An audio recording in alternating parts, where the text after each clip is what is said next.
Welcome back to the Nullified Take channel here on YouTube, where we've got the TNT takes for you on Survivor. I'm joined by a very special guest and former Survivor South Africa player. She played in Survivor South Africa Philippines, which is one of the most popular seasons globally around the world. Murishca, how are you doing? I think so. Welcome. Welcome to the channel for the very first time. Hello. Hi, thank you. It's awesome to be here. I'm excited. Yeah, I'm very excited. Very excited to have you here. Obviously, we had a former cast member of yours on the channel not that long ago to talk to us about Survivor South Africa and Tony, and that was such a great chat. So, exactly, yeah. Big shoes to fill, Murishca. My only bestie. I know. How do I follow my Shiro? Yeah, so Tony's the reason why I decided, yeah, let's have a chat. So. Yeah, cool, very happy. I mean, obviously we're on a WhatsApp chat, and I put the message out there and I said, any Survivor South African player that wants to chat about Survivor South Africa, this is a passion project of mine. I started a petition to get it picked up again, and I'm hoping that we can get this thing back up off the ground. And it's not looking great at the moment. I know there's a lot of work going on behind the scenes, but I'm very grateful that you've reached out and you said you're happy to talk about it. What's the feeling like from your end as a previous player, sort of hearing the news? You're a little bit more connected with the Survivor South African player community. Tell us a little bit about how the news have hit yourself and other people that have played the game before. Yeah, for me, I mean, just as a fan of Survivor, it's disappointing because it's a show that is so inspiring. I mean, I wouldn't have played it if I wasn't really encouraged and motivated to do it. And I knew that it could change my life in whatever aspect I wanted it to. But also, just as I keep telling people that I meet, like, when as an adult do you get to check out of your life? Really check out of your life. Like, Survivor gives you that opportunity, and to play games where you're allowed to lie, manipulate, and be another character. It's so much fun. And it's disappointing and sad because I wouldn't want someone else to miss that opportunity. And only Survivor gives you that chance to do that, I remember laying out there day 3 and thinking, like, how did I choose this for myself? Because it was so hard. And I thought, but then every single day there was like a new lesson. And so the tough thing about Survivor, and this is why we trauma bond with people that we've played with before, is because we can never experience what we did on the island in the real life. Like, that high cannot be accomplished and achieved. So we will be constantly chasing a new high or something else. Like, obviously in our life, our lives are not just about Survivor. At least for me, it's not, because pre-game it wasn't just about Survivor. Survivor was I wanted something to change my life, like, radically. I needed something to shake me out of my comfort zone. And whether I was having a midlife crisis or whatever, it was that solve for me. So I would love more people, hundreds more people in South Africa to get that opportunity to play. And it's just a cool game to watch. Like, as a viewer, it's so much fun, and so different to the other content that's out there. It is. I mean, it's a reason that it's been out for more than, I think, 50, close to 60 seasons globally. Actually, a lot more than that, if you even count in the non-English versions of the show. Like Survivor Romania, Survivor Turkey, Survivor France. Like, there's so many other countries. Mexico, India. You wouldn't believe the countries that actually. It's the biggest show in the world. You wouldn't believe the countries that actually. I know. I recently, I was surprised even France has one. India, and I'm like, yeah, it's shocking to me. I only watched the Australian and the American and obviously the South African version. I don't even want to get into the other countries because I'm gonna have to go all the way back to like season 1, etc. And I just don't have the capacity. So I don't need to become even more addicted. I'm already addicted. It's confirmed. And you also need subtitles for some of those shows that are not English. They don't come out with subtitles. Otherwise, I probably would dive into that as well if I could understand French or whatever languages they're bringing it out in. And that's the big thing. But I wanted to come back to you talking about how it changed your life and going on this journey, and it gave you everything that you wanted. Obviously, you had the unfortunate experience of being someone that left the game earlier than what you should have that season. You were in the Mindanao tribe. You got swapped into, I don't know if I'm going to pronounce this right, the Visayas tribe, which was a very dysfunctional tribe. Visayas, difficult to sort of land in that tribe and find your way out of it, with Tom and Shanae having a bit of a fight, Lessa not being happy with Tom. What did you gain from this experience? And, from that early stages of being in a good spot in Mindanao, then going into a spot that wasn't so great, and things maybe not working out the way you wanted it to work out with your experience? Like, I'm assuming you wanted to go all the way and win the game. Yeah. I mean, that was the goal. I remember in my early interviews, I told them, like, you're going to have to pull me out of the game. You go with so much ambition. And I was really like talking myself up with absolutely no idea. But I just knew also innately that if it's going to get super hard, I might want to leave. And I've had to wrestle with that, because on one side of my brain, like, I'm determined and I want to win and I can see myself in the end. I remember, I think it was day 9, where I thought, okay, now I'm feeling it. Like, now I've got my groove. I'm not an extrovert. So when I played the game, and I remember, like, I think hour 1 with these strangers, I just like felt myself recoiling and like becoming like just turtling. I was just like disappearing. I was like around all of these loud personalities. Everyone wants to be heard. One has their own idea of the game and how they want to play and what character they're going to be, etc. And we're all a bit shell-shocked. And then, I am trying to find my place. So only on day 9 did I really find my place. And that's thanks to Tony and Martinez and Tevin and PK. I discovered there is, just as in real life, we're all just looking to belong and for acceptance and for someone to tell us you're doing a good job and like, you find, that you're likable, etc. So in that game, it's a bigger reality, because you are vying to be part of an alliance, or to bond with people, and for people to like you long enough to keep you in the game and not be the first one voted out. That's like everyone's initial fear. So for me, the thing that how it changed my life is it made me a lot more brave. I wasn't brave before. I thought I was, but I was actually just choosing to do things I knew I was good at. I was good at my job. I was a good mother. I'm a good wife. I'm a good friend. And that seems very vanilla and basic now if I look back at it. And I wasn't doing things that was outside of my comfort zone. Like I remember in my interviews, they told me, you're going to be surrounded by people that have climbed mountains and have done marathons. And they are so like, they are pushing the boundaries every day, and you're just a marketing manager. You're just a mom. And I accepted that at the time and thought, that sounds a bit boring. But in reality, it's not. I think I'm quite accomplished, and I just chose to do things differently. And I think what the game taught me is that same level ground. So we know when we're all starving, when our comforts are removed, when we're without our family, we're all the same people. So I saw a different side of myself. I felt anxiety that I never felt in the real world, because in the real world, you can distract yourself.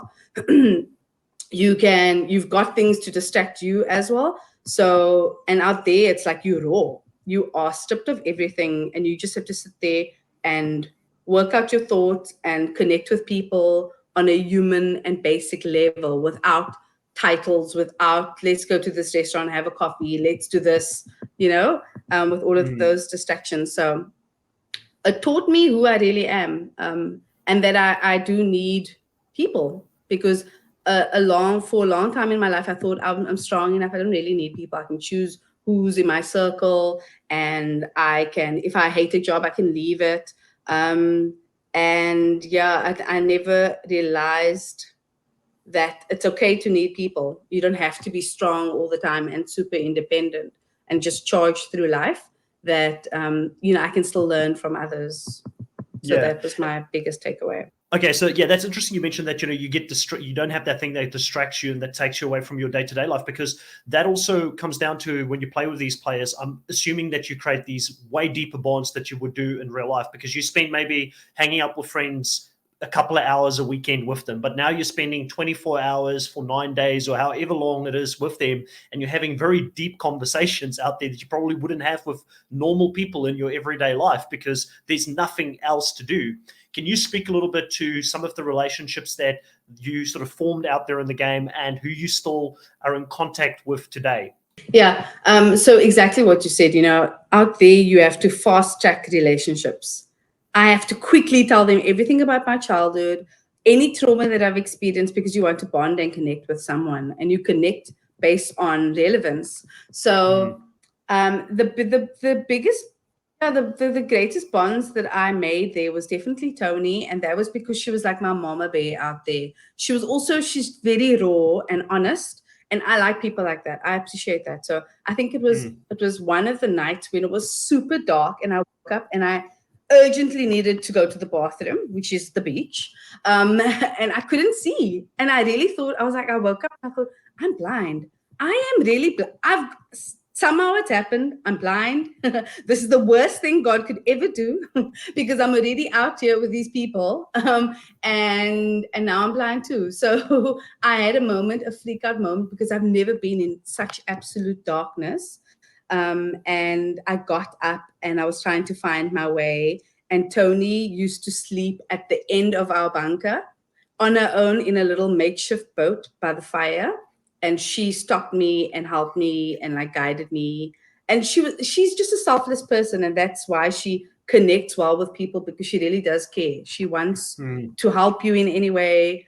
She wants to understand you. And so she helped me find my place within the game, because she's a big enough voice, and she was already connected. Like from minute one, she just connected with people. I was just in my own world. I was like just trying to, like, the reality of the game was sinking in for me. I was like, oh crap, how am I going to stand out? Am I going to be, all of the ideas that I had before the game, and you kind of like, you do come up with a game plan. I mean, no one's going to play without a game plan. I had my own game plan. I thought, okay, this is who I'm going to be. This is the type of character I want to be on TV. And, what are my gimmicks? What am I going to say? And all of that dissolves, and you can't, that's why I tell guys that are wanting to play, that you can never prepare for the game, because you don't know who you're going to play with. You're just going to have to adapt and go with the flow, and make sure that you have fun in the process. And I missed out on some of that fun. I think if I'd stayed longer, I would have had so much more fun. But yeah, the people that I bonded with was definitely Tony, and then Tevin and PK. They were like my younger brothers. They just reminded me of my brothers at home, and kind of the guys that I want my sons to become. They were so funny and just so cute. Shanae, I bonded with obviously once I moved to Versailles. And then Martinez was another big buddy for me. Like, he reminded me so much of home. We connected faith-wise, and he's the type of Christian that's black and white. So he's a hectic Christian. I'm saved, I'm a Christian too, but I know people enough to not hammer them about religion. He's the type of person who just say, yeah, you're gonna die and you'll go to hell because you did this. And I'm not that type of person. So I would have to soften him up quite a bit. Sometimes when he had his toddler tantrums, it reminded me of being at home and needing to soothe my sons and saying, Joel, you can't freak out. You on TV too. Just be normal, guys. And no one's trying to get you. And this is not real life. I had to remind him all the time. But yeah, so those are the people that I connected with the most. Yeah, it's good to hear you talk about Tony, and maybe a little bit of that part that we didn't get to see of Tony out there on the beach, because she alluded to some of the things that she did that maybe didn't make the final edit. But a lot of those people that you mentioned, they came back for a second time. What was it like seeing people that you've played the game with play for a second time, and then also seeing some of the online opinions and things like that? Maybe people had some strong opinions about Tony, or Tevin not being able to make it to emerge. What was it like this time, sort of knowing these people that are out there? Did you feel a bit more protective? I was a lot more protective, and I really wanted them to do well. Obviously, I was vying for the people that played on my season. Palesa, I wanted her to do really well. I would have loved to see Valna get a second chance at the game, as well as Shanae, because they were such good players, and there was a lot of scenes that didn't make the cut. And the two of them were always strategizing, and that was surprising to me, because I would often be in the game and like almost feel like this is my real world, but they could separate the game from reality and understand that they're still in a game. Whereas my game became my reality. And so the struggles felt like bigger, everything was amplified. And then when I watch it back, I'm like, why was I so annoyed with Tom? Like, he wasn't that annoying, but when you're in it, it's like, whoa, it's major. But yeah, I was protective of them. I was also very disappointed that PK didn't get to play the game that I know he can play. And he's also just got so much of a personality that we didn't see. Like, they also painted him to be one particular person. And so we saw like one dimension of him, but he's a lot funnier and cooler and warm. He's so warm. And that's what I like most about him, and just real. And then Tevin as well. I mean, Tevin he's such a strong strategic player, but he's also a really good social player. And he just makes good TV. So I would have loved to see him play the game that he wanted to, even in our season, that he never got to, because he also admits to like getting into a funk when Martinez left. He said, like, ruined his game almost for him, because he had plans to be a particular type of character, and here's this person that you just can't understand, that keeps shocking you in different ways and almost messes your game up. And that's why I tell people, don't over prepare, because you can't. And once you feel like your plan is not working out, you then become emotionally attached to that plan, and it's wrong, because you need to be in the game, you know.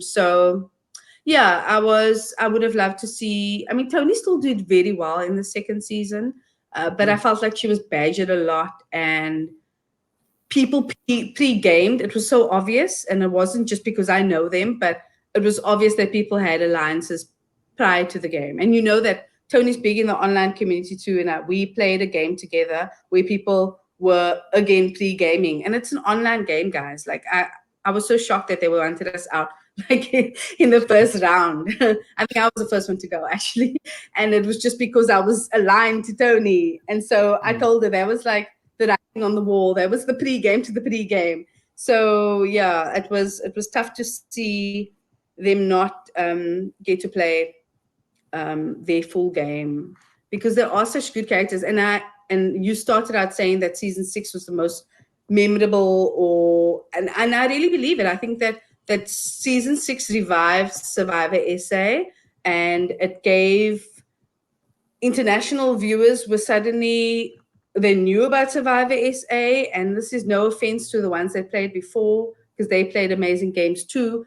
But the world finally started watching Survivor SA, and that's thanks to season 6. Which, you know, you were a part of, so you can be very proud of the fact that you were a part of that season.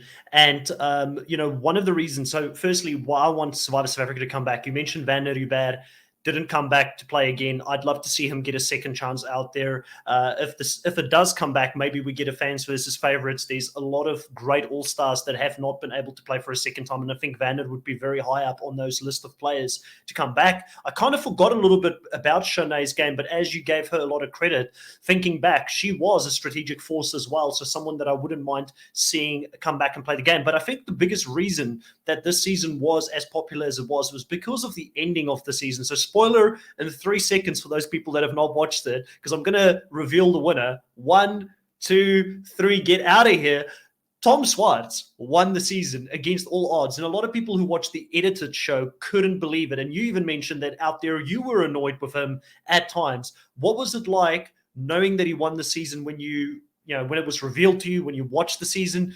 Is there certain things you can enlighten us to in regards to maybe why Tom was the ultimate winner, things that we maybe didn't see about his character out there, because we saw a lot of the things that he did to annoy people, but why do you think he still ended up winning the season overall? I think he won because he wasn't up against Wagner. He wasn't up against a Tony, someone else who could beat him. He was up against John, and she was not a favorite on the island. So he's got this personality where he's larger than life and he's annoying, but you feel for him because he is he goes deep, and he tells you about his childhood and what he's currently dealing with. He's so real and raw that you understand him. So you understand that he's a bit like brash and says whatever he wants to, and is maybe not the most PC person because he had a rough childhood and a difficult life and a tough life.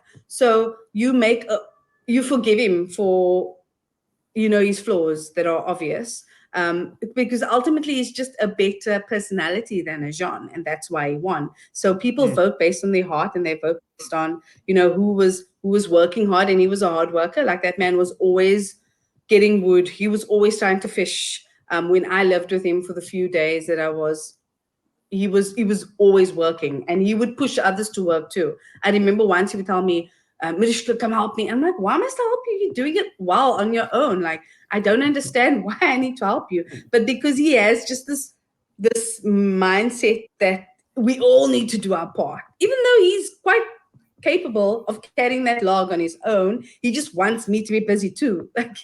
So, and this and that way he annoyed me. He was like this persistent father that was just like out of touch. It made me feel like I was 14 and I was playing with my dad. Who wants to play survival with their dad? That is saying the wrong things, that is inappropriately taking off his sarong and showing us himself in his undies. Not a good look. So yeah, I think that's why he won, is that ultimately he went against someone that they just did not like. And that was completely in his favor. I remember, obviously, when I got back after filming and I was trying to guess, who's making it to the end, etc. And then when I found out who was in the top like 3, I was so surprised. But I just knew, because I had those few days with Tom, that out of those 3, he was more likely to win. Based on the people that were in the jury, they would definitely vote for Tom because, like I said, Tom connects with people. Even I knew, even though I didn't like him and I only spent like 5 days with him, I knew about his life because he would connect with you in that way. He would want to know about, what you went through. He really cared, and John was not that type of personality. She's fun, and she is a comedian in her own right, and in her own mind, but she doesn't go deep. You don't get to know her. She wants you to know who she projects to the world, but you don't really get to know her. You don't go deep with her. She's very surface. Yeah, it's an interesting observation. I know that Jan is loved by certain parts of the online community who really, rated her game very highly. I was very happy about the Tom win at the end. I thought him making the move against Werner when he did was the right move for him, even though it was a difficult move to make. But if he'd made it to the end, I think Werner would have been able to win pretty easily, pretty handedly. One of the reasons I wanted to bring you on and talk to you, Murishca, is because your day-to-day job, your professional life, revolves around marketing. You're a marketing manager. I don't know if you still are, but at the time when you came on to play Survivor, you were a marketing manager.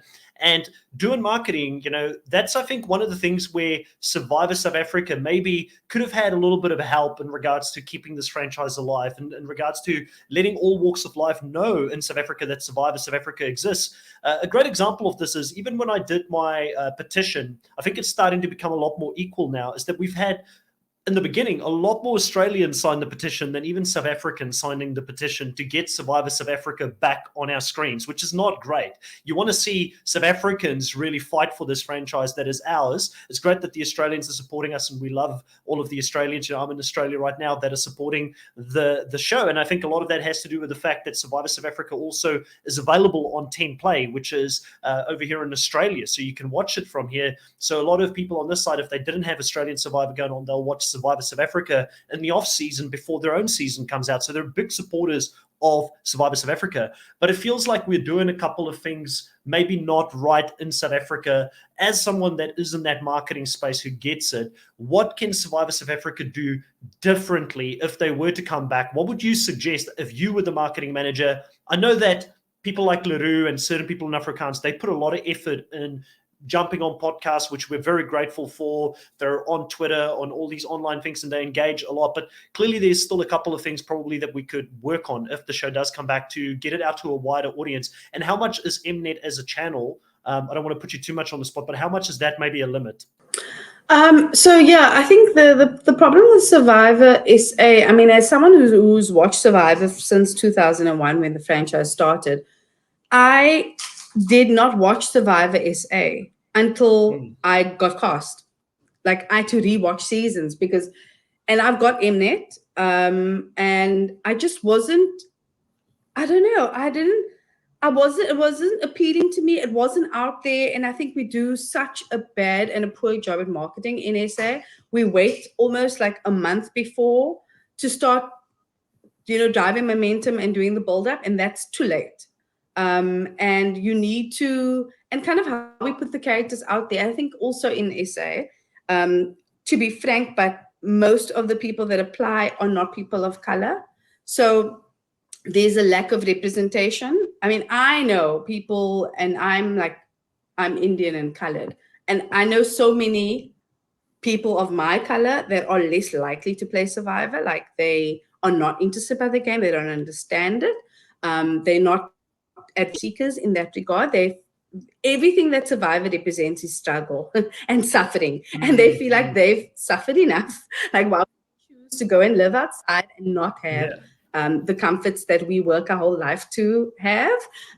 So they can't relate to it. So I think we need to make the show a lot more relatable. We need to follow the model of Idols SA, where we have live auditions, where we create this hype, where we in every city interviewing. So it makes it feel like it makes it feel more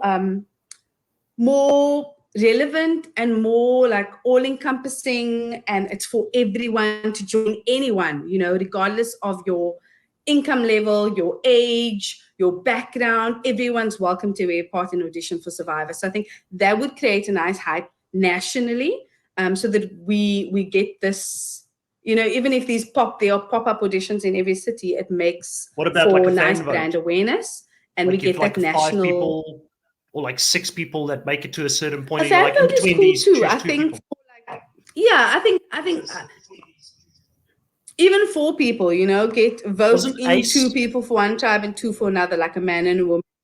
Wasn't Ace a fan vote? Yes, Ace was one of those contestants. Yeah.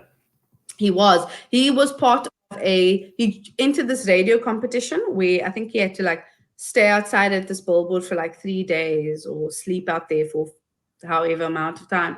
And by the way, speaking of Ace is also one of my buddies that I met obviously post-show. We never got to play together, and he's amazing, and he definitely deserved to play again, because there was so much of his journey that just never made it. Like, he told me, Murishca, I wasn't an idiot. I wasn't just digging holes. There was more to it. There was so we again saw a character that he did not want to play. He went out there. His name's Adrian, and Adrian wanted to play a character called Ace.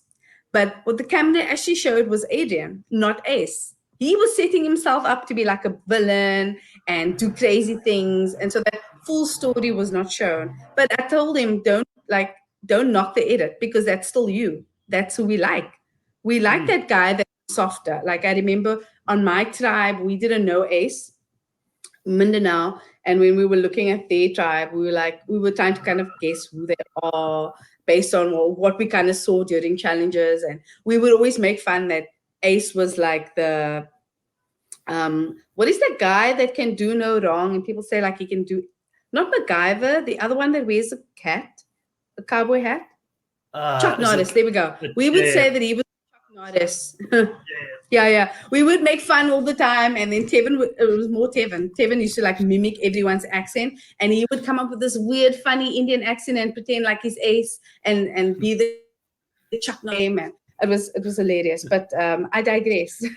Yeah, how can they do it? I think doing the Idols model of auditions, I think, is a great way to put it out there. I think making sure that there's more representation within and also, even people of color. I see it on Twitter a lot, and myself and Stacey got slaughtered about this, they were like, only people of color, only the colored chicks quit. And that bad stereotype needs to be fixed out there too. It's not that. Like Stacey didn't quit. She asked to be voted out. There's a difference. She still made it to tribal council. Quitting is when you just give up, like, I'm out. She could have easily, like, she was wanting to go days before tribal council.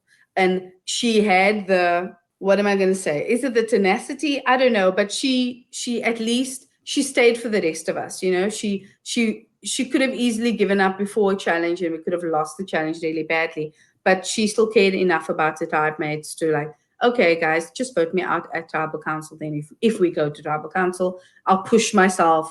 Even though I don't want to be here, I'm going to push myself to make it there. She's also someone that I feel like would have an amazing redemption story, because, again, there were facets of her that we didn't get to see. She's such a physical player. Like, she's crazy talented physically. Like, she's a rugby player. And yeah, she was on another level. Like, I remember patting me on my back, revving me up. I'm like, ooh, why are we doing this? Because I've never played sport, and I couldn't relate to it. And she would, like, get in the zone, I guess, because she's a sporty person. So she's used to the team dynamic. Yeah. She's really good at it. She's so tough. It's such a touchy subject to begin with, but I just wanted to say, like, Steffi, who's my favorite Survivor South African female player of all time, smashed that, if that was a thing. And then also Meryl smashed it as well. Like, both of them represented really well and went deep in both of their seasons. So I wasn't aware that was a thing. But it's interesting you bring up the whole conversation around diversity, because Survivor South Africa is seen as one of the more diverse franchises out there. If you compare it to, like, an Australian Survivor, I think the Survivor US is starting to do a lot more in regards to that. Even though they are putting diverse people in there outerly, I still sometimes feel like thought-wise they're not diverse, and I think you have to have both, and everybody starts thinking in the same way on the new age of Survivor South Africa. But it's interesting that you bring that up. I want you to elaborate a little bit more on that, because obviously South Africa has got a very different demographic, where 80% of the country, and maybe even higher than 80% of the country, is black, and we probably don't have that many, if you think about it, that many black players that actually do play on Survivor South Africa. Yeah. And it's just because of the marketing, where they're marketing, how they're marketing, the faces that they show in the marketing. It's still, I remember the billboards that were put out. I think it was Rob's season, so Rob and Nicole Kappa, and they had, like, more blonde women on the billboard than anything else, even though one of the blonde women left first. But they have this impression, like, that these people were probably going to make it long in the game. So Nicole, obviously, and Rob. I think they had Leanne from that season on one of the billboards, and she was one of the first. Yes, it was Leanne. It was Leanne and Nicole on a billboard, and Rob, and I don't know who the other character was, but it wasn't. They could have shown, the other characters that played, the other women of color. They could have even added a medal on there. Steph was also in that scene. I think Steph was on the poster. It wasn't big in a country where we are majority black. They should have shown a black face or two. Yeah. And I mean, Rob Bentelli was the biggest reason for that season. He ended up dominating that season. He had, I think, one of the best runs of any Survivor winner ever. I love Dino as much as anybody else, and I think there's a few people that will put a debate out there that Dino is also up there as one of the better winners. But I think Rob represents the franchise of Survivor South Africa should look like very well if you want to promote it within other communities, especially in the Zulu community or maybe some of the black communities. Then Rob could be a great representation of that. So I don't know how much they still involve Rob in any of the marketing stuff, because again, someone like Dino, because he is just so engaged, like, I think he's a great brand ambassador for Survivor. But if you're trying to achieve that, I think you need to pull someone like Rob back in and have more conversations with him about recruiting more people to play the game. And I think that's what you're sort of getting at, Murishca. Yeah, for sure. I mean, he's a great representation of SA because he's mixed race also. So he can speak I think he's half Zulu and half Austrian. His dad's Swiss. Austrian, I think. Oh, yeah, there we go. Yeah, so he's like a Trevor Noah and Yeah. would be an amazing ambassador and someone to represent Survivor. But beyond that, beyond these looks and his heritage, he's a great player. Like Yes. I met him at his reunion, and he's just such a strategic and a smart player. I was going to say he's very charismatic as well. Like you can immediately tell why he won when you have a conversation with him. He is. He's charming. He's a great storyteller. So yeah, he will have that broad appeal, definitely. I think to show more of like Rob would be great. Okay, so another player that there would be an amazing ambassador is a Felix, because he looks like an everyday guy with his dad bod and all, and he represents the majority in SA. He's a successful Black man. He's charming. He gets it. So I think he would also be a cool ambassador to put out there if we want to, build greater awareness of SA, Survivor SA, and get the show back on. But I think the other solution for us watching Survivor SA again and having future seasons is that it needs to get connected to like a streaming service. People just do not have the patience to wait for episodes anymore. In this world, we can binge like 7 episodes of a season of any show. So for us to actually wait every week for a show, that doesn't exist anymore. That's not as convenient. I think social media has made us so impatient. And this is why people are anxiety ridden, is because just their patience is never tested. We never have to wait for anything. See, everything is instant. And so now you're telling me I need to wait for the next episode next week. I'm going to forget. I'm going to get hooked on another show. So I think giving them the option, and they can make it work from an advertising perspective. It's how you sell it. It's how you pitch it. I would love to join the team that goes out there and appeals to corporates. There are so many huge companies in SA that can fund it. Okay, money is not an option. It's about who you're speaking to and how you're pitching it. And if Survivor SA hopefully gets picked up by like a Netflix, there's still room for us to have ads. We accept ads when we watch a podcast. We can accept it when we're watching a streaming show. And it's also about ad placement. It doesn't have to be like, oh, this is an Outsurance ad and it's an interruption. It can just be subtly placed. And I think Survivor US does it quite well. I mean, I watch it without ads. But in terms of like ad placement and like having, oh, you won this reward and it's sponsored by KFC. I think it was actually Oz that did it. But they do it well, where it's not, where you don't feel like the ad is being pushed on you and they're trying to make it work. We also suck in terms of how we align with brands. And I see it from a marketing perspective. It's like they're lazy about it. Like they force Future Life in there and it makes no sense, for instance. And I'm not bashing the brand.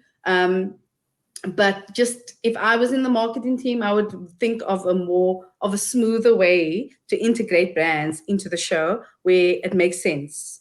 And it doesn't feel like an ad. Detract from the show.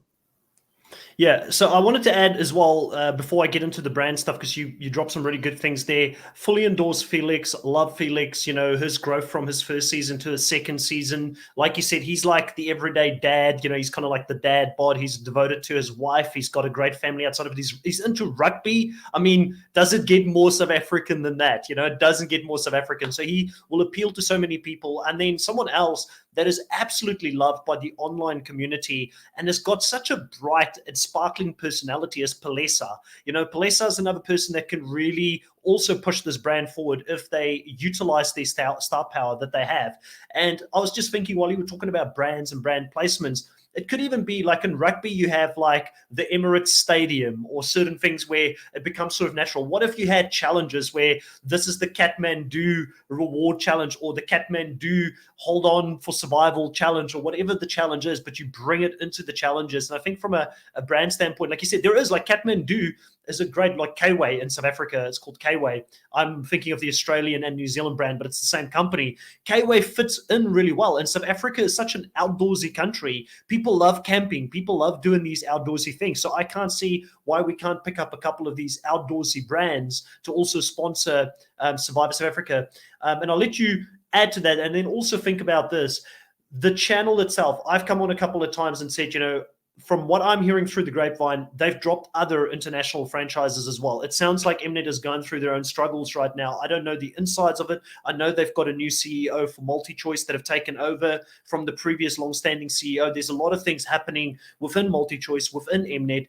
Do you still think, like, moving forward in a country that has got some really big economical issues and high unemployment rates, that a paywall like Mnet, which is an expensive paywall, is the right place for a show such as Survivor to be on? Because Survivor in the US is on a free-to-air channel. In Australia, it's on a free-to-air channel.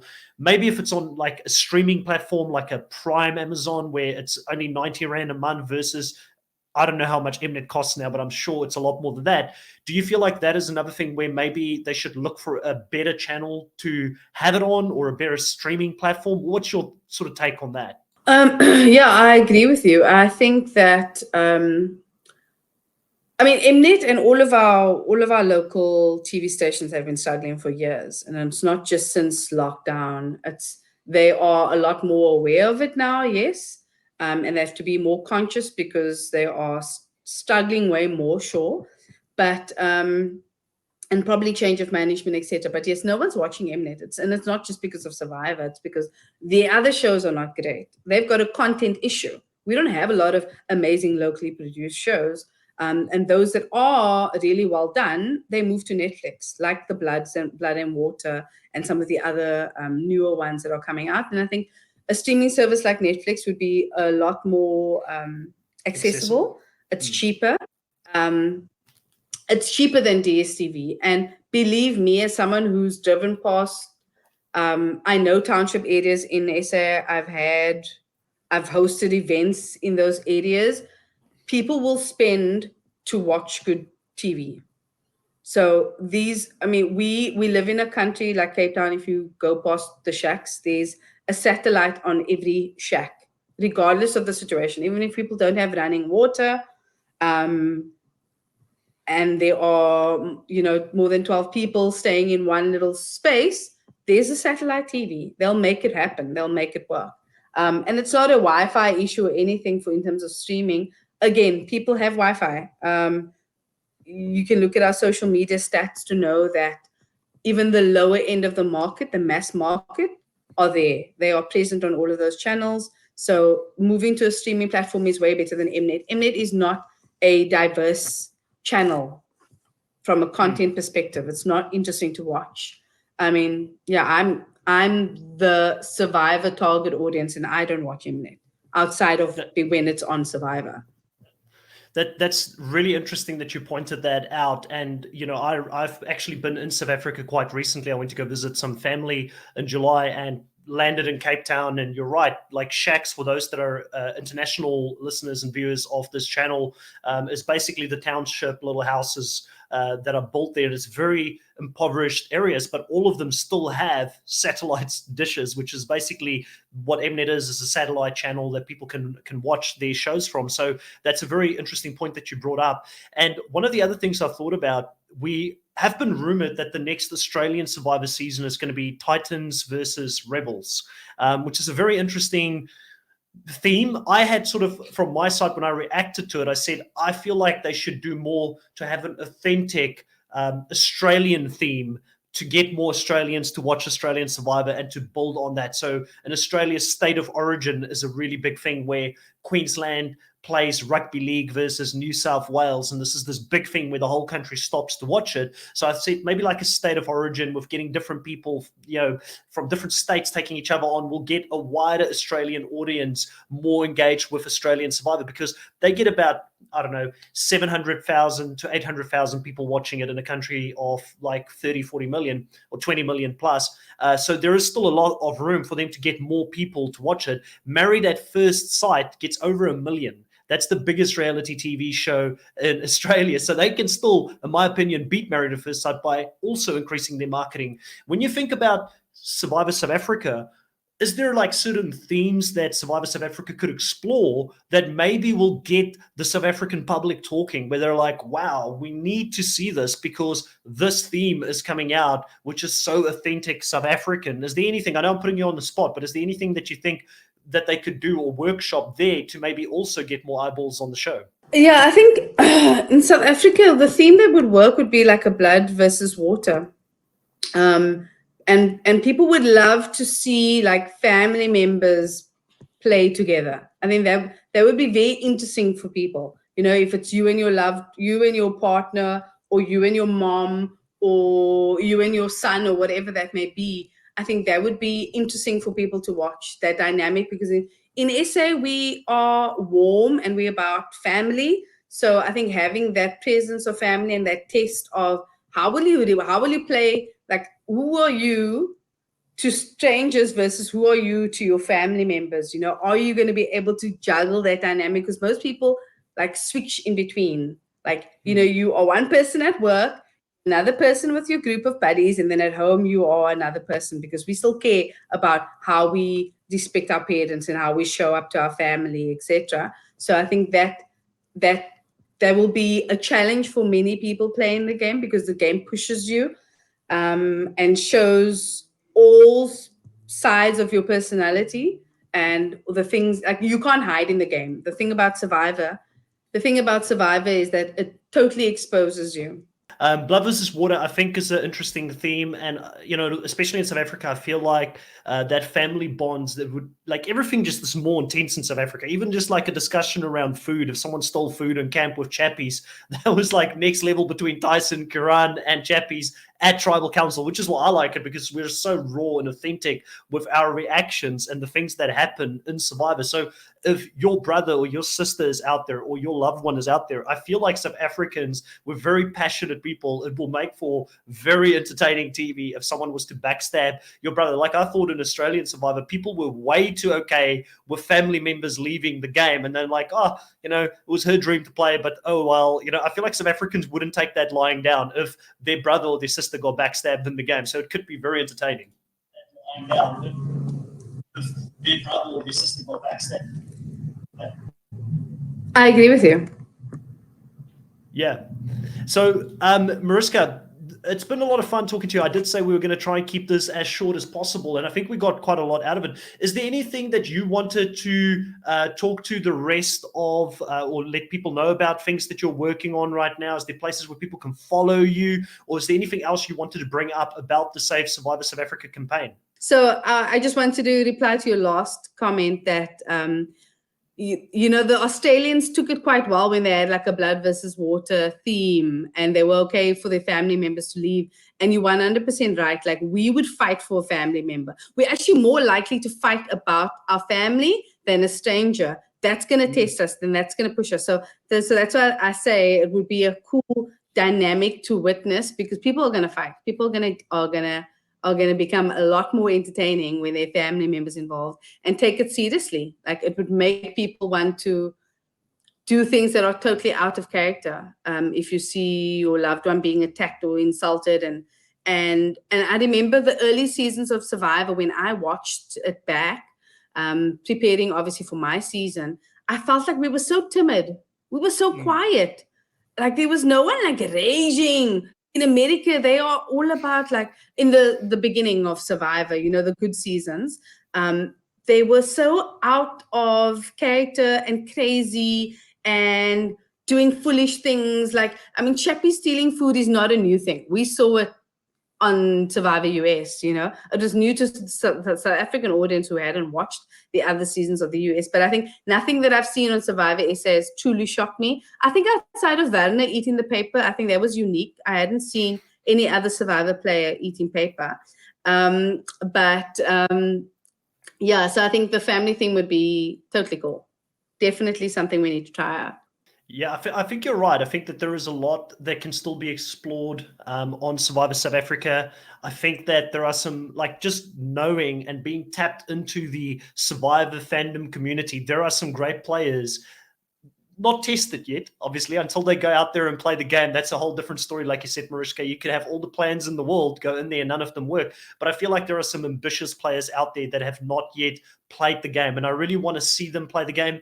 I've made it very clear that, if I was to ever sacrifice my career and what I'm doing at the moment, it would be for Survivor South Africa, because I love the franchise. It's my favorite franchise. So if that opportunity ever came up, I'd love to play the game myself. I don't know how possible that would be, not being in the country at the moment, but who knows? Maybe in the future they'll have like locals versus expats. There's always this whole thing about those people that left the country. What if those people that left the country played against the locals? And I think that could be an interesting theme that people will get behind, and they'll be shouting out for the locals to win. We'd kind of be like the villains, and the people who stayed in the country would be the heroes. So I think that could be an interesting theme to explore, and maybe that would be the one that I could then sort of slot into the mix. But it's been so great, Murishca, talking to you about Survivor South Africa. I'm very appreciative of your time and jumping on and discussing this with us, and hopefully in the future we get to talk some more Survivor.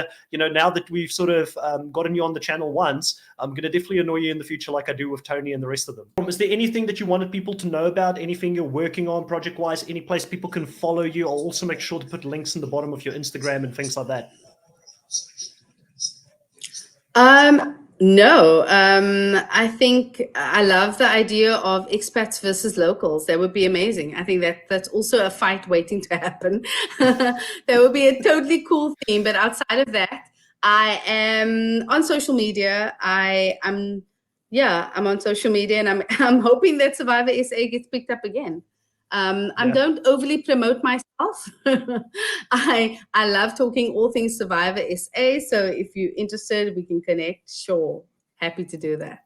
Yeah, Murishca, it's been great talking to you. Please go check out all of Murishca's social links. I'll make sure to put it at the bottom. Even though she doesn't promote it, I'll promote it a little bit for her on the channel. Also, if you got to this point of the podcast, thank you so much for watching it. Please consider subscribing. We've just passed 2,000 subscribers with the help of the online fan community. Very grateful for that. We're now on our way to our next goal, which is to get to 3,000 subscribers. The bigger the channel get, the more people we can invite to come on. And hopefully in the future, we'll have more official podcasts that we can do with players from other reality TV shows. Since we also cover Traitors, all of the franchises, we cover Wheel of Time from Prime now here on the channel as well. And an array of other shows like The Amazing Race, The Challenge, etc., and so forth.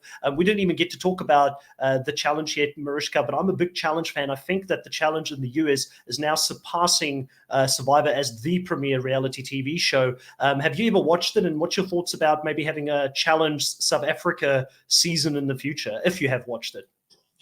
Yeah, I watched the last season where Sarah was on. Sarah and Tyson?